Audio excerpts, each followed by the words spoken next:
Earlier, you stressed relationships in terms of breaking the gridlock. And that assumes that the gridlock is because of a lack of relationships. Well, I think... And I'm wondering if you were to go on and talk more about the dysfunction, how would you describe it? Well, I think there are a number of things. One is I do think relationships have an impact.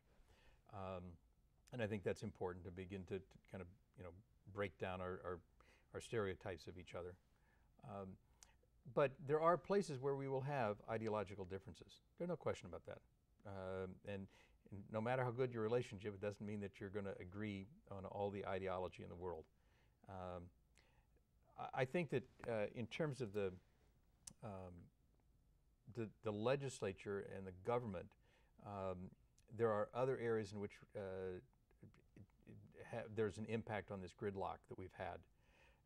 And one of them, candidly, is term limits. There's just not enough time for folks to really get in and dig into the problems in a way that is substantial, and to do that with a real vision for a longer term. I am elected to a term of 2 years. And if I want to be reelected and ask the citizens to support me in that, I can only be reelected up to 2 more times. Maximum 6 years is all I can serve in the state assembly.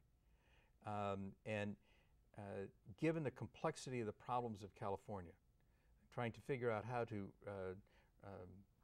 reform and find a new kind of funding mechanism for our schools, figuring out a long-term plan for water in California, figuring out a long-term plan for economic development in California. These are things that are very complicated given the nature and size of this state and the diversity in this state. So it means that legislators often don't have enough time to think in those longer terms. It seems to me, on the basis of what you've said, as soon as you get into office, you're going to be thinking of how you can stay there, and you're already starting a campaign to run again. There is a part of your brain that gets sucked up into thinking about what's on the next election cycle. And then how can you be truly independent if you have to go out and raise money? That means you have to please those constituents who are the ones most likely to give you the greatest amount of money. Well, I certainly look at this in a way that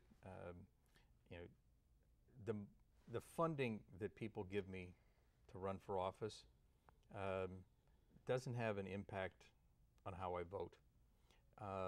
And I actually tell people that when they give me money,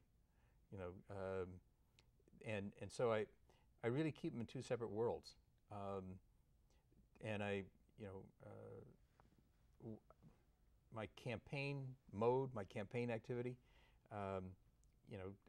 done in a separate and distinct way, completely outside of the Capitol, never using a state resource, done completely on my own time and not on the time of the state of California. So would you say you're one of the rare legislators in terms of doing that? No, I think most try to do that. I really do. Candidly, Henrietta, if they don't, they're violating the law.